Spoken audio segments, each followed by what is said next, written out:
మోడీ వచ్చాక దేశం సుడి తిరిగిందని వాసిపోయేటట్టు జబ్బలు జరుచుకుంటున్నాడు వెంకయ్య నాయుడు.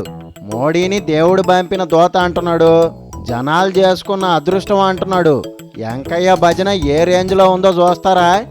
ఏం వెంకయ్య మీ గొప్ప? ఏడాది అయిపోయింది, ఏం చేశారో చెప్పు. సంవత్సరం రోజుల్లో పార్లమెంట్ యొక్క పనితీరు అందరూ ప్రశంసించే స్థాయికి చేరింది. మోడీ చేసుకున్న కోట్లు చూసా గొక్క తిప్పుకొని నీ స్పీచ్లినే. 47 బిల్లులు పార్లమెంట్ ఆమోదించింది, చరిత్రాత్మక రికార్డు అది. 47ఏనా? ఓ 100 అనుకో, సెంచరీ కొట్టామని చెప్పుకోవచ్చు. ఈ 47 బిల్లుల్లో సంవత్సరాల తరబడి పెండింగ్ లో ఉన్న 20 సంవత్సరాలుగా పెండింగ్ లో ఉన్న ఇన్సూరెన్స్ బిల్లు ఉంది. ఈ 47 బిల్లులో 47గా పెండింగ్ లో ఉన్న 1974లో ముజీబ్ అండ్ ఇందిరాగాంధీ గారి మధ్యలో కుదిరిన బంగ్లా భారత్ యొక్క భూమి మార్పిడి ఒప్పందం అవుతుందో అది ఈ ప్రభుత్వం వచ్చిన తర్వాత ఏకాభిప్రాయంతో పాస్ అయింది. అలాగే 20 ఏళ్లుగా చర్చిస్తున్నట్టు యొక్క ఈ national judicial appointment commission bill 20 ఏళ్లుగా చర్చిస్తుంటే అది ఈ ప్రభుత్వంలో పాస్ అయింది. ఇంక చాలే ఆపు, కదిలితే చాలు సింహపురి ఎక్స్ప్రెస్ లాగా పోతానే ఉంటావు. కంపెనీస్ యాక్ట్ ఈ ప్రభుత్వంలో పాస్ అయింది, కోల్ యాక్ట్ ఈ ప్రభుత్వంలో పాస్ అయింది, మినరల్ యాక్ట్ ఈ ప్రభుత్వంలో పాస్ అయింది.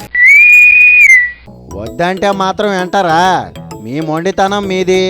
మేమేం చెప్తున్నామంటే మోడీ మీన్స్ సంవత్సరంలో 17 18 దేశాలు తిరిగినోడు. What is the abbreviation of Modi? Modi means making of developed India. Quotation నీదేనా? మోడీ కాడ ఇంకో 4 మార్కులు పడ్డట్టే. That is Modi. Modi is the means to accomplish the mission. ఎప్పటికే మోడీ కాళ్ళు నేల మీద ఆండంలే. He has proved to be a messiah of the poor. పొగడతలైనా ఓవర్ అయితే రియాక్షన్ అవుద్ది. పేద ప్రజలు తమను కాపాడడానికి, తమ అభ్యున్నతిని పెంచడానికి దైవం పంపించిన దూతగా, తమ పరిరక్షకుడుగా నరేంద్ర మోడీని భావిస్తూ ఉన్నారు. అవునా? ఎందుకు ఆలస్యం? ఊరికో గుడి కట్టేయండి. ఇవాళ ప్రభుత్వం అన్ని రంగాల్లో అన్ని వర్గాలకు ఉపయోగపడిన పెద్ద లిస్ట్ ఉంది. పెద్ద లిస్టా? ఓ అరగంట పట్టుద్దే. అవన్నీ పెట్టి చెప్పి మీ సమయం తీసుకోవడం నాకు ఇష్టం లేదు. పర్లా, అంత పొడుగు లిస్టు ఏముందో మాకు కూడా తెలవాలా. వీటన్నిటిని కూడా క్రోడీకరించి towards making of developed India Modi a report to the people అనే ఒక నివేదికను మీ ద్వారా ప్రజల ముందు ఉంచుతున్నాను నేను. సాల్ ఏక్ శురువాత్ అనేక్. అన్నిట్లో ఏళ్ళు పెట్టామని అర్థమయ్యేటట్టు చెప్పు. జరిగింది ఒక సంవత్సరమే, ప్రారంభాలు అనేకం జరిగాయి, శుభారంభాలు. మోడీ వస్తే దేశం మ్యాపే మారిపోద్దన్నట్టు ఎంత బిల్డప్ ఇచ్చారు. ఇది ఏదో అల్లావుద్దీన్ అద్భుత దీపంలాగా రాత్రికి రాత్రి అన్ని పూర్తయ్యే కాదు. ఒరే, దేవుడు పంపినోడికి దీపంతో పనేంది వెంకయ్య? ఒక రోడ్డు వేయాలా, జాతీయ రహదారి, ఏదో ఒక విద్యా సంస్థను నెలకొల్పాలా, ఒక ఐఐటీని నెలకొల్పాలా, లేదా ఒక ఐఐఎం నెలకొల్పాలా, ఒక ఎయిర్పోర్ట్ కట్టాలా, లేదా ఇంకొక ఇరిగేషన్ ప్రాజెక్ట్ పూర్తి చేయాలంటే దానికి ఎంత సమయం పడుతుందో మీకు తెలుసు రీజనబుల్ గా. అది నీలాంటి వాళ్ళకి నాలాంటి వాళ్ళకి, దైవదూతలకు కాదు. 5 ఏళ్ల లోపల వీటన్నింటినీ కూడా ప్రభుత్వం తప్పనిసరిగా పూర్తి చేస్తుంది. అసలు కంటే కొసరు ఎక్కువని మీ సారుకి ఫారెన్ టూర్లు ఎక్కువైనాయి.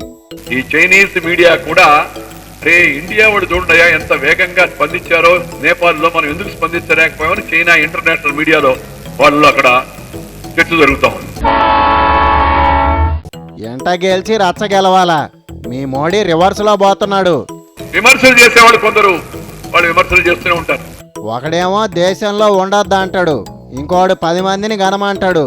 ఏంది ఇదంతా? We have proved our sincerity.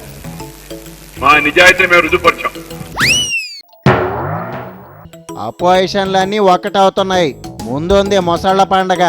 ప్రతిపక్షాలు దయచేసి రాజకీయాలు పక్కన పెట్టి అభివృద్ధిలో సహకరించమని కోరుతున్నాం. వాళ్ళను పక్క ఏకతానే సహకరించమని అడుగుతున్నావా?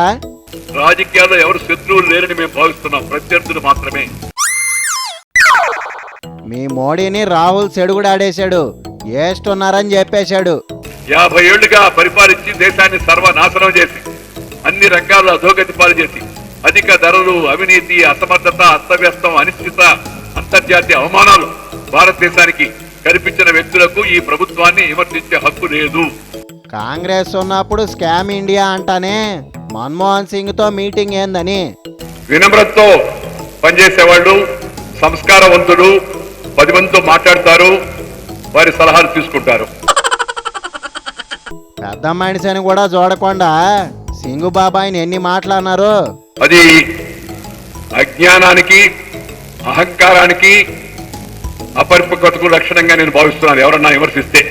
ఇప్పుడేంది, దేశం వెలిగిపోతుంది, లైట్లు వేసుకోవాల్సిన పని లేదంటావా? ఒకటి వెలిగిపోతుంది ఇండియా అని చెప్పలేదు, కదిలి ముందుకు పోతుందని చెప్పాం. ఏ ఇది వరకు కదలలేదా?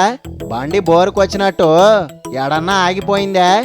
ఇంతకు ముందు వ్యవస్థ నిద్రపోతూ ఉండింది, పరిపాలన రాహిత్యం ఉండింది, పాలసీ పెరాలసిస్ వచ్చింది. దేశం నాశనం అయిందని చెప్పే మీరు వచ్చారు, ఇంకెప్పుడు బాగుపడుద్ది అని అందరూ దేశంలో ఉన్న పత్రికలు ఘోషించాయి, ప్రజలు ఘోషించారు. అందుకే యువత మార్పు కోరుకున్నారు. ఇవాళ ప్రభుత్వం నడుస్తుంది, అవసరమైన చోట పరిగెత్తూ ఉంది. ఎవరు ఏం అనకూడదంటే ఎట్టా వెంకయ్య, నోళ్లు కట్టేసుకోమంటావా? ఈ సద్విమర్శలు ఇప్పుడు ఎవరైనా చేయొచ్చు, తప్పేమి లేదు. విమర్శించే వారికి నైతిక అర్హత ఉండాలి. ఇంకా నయం, మీ కాడ సర్టిఫికేట్ తీసుకోవాలల్లా. నీకు ఇంకొకటే డైలాగు, దేశ ప్రజలందరూ కూడా సంతోషంగా ఉన్నారు. అచ్చా దిన్ ఆయా, అచ్చా నేత ఆయా. మోడీ కాడ నీకు ఇంకో 4 మార్కులు, పండగ చేసుకోపో.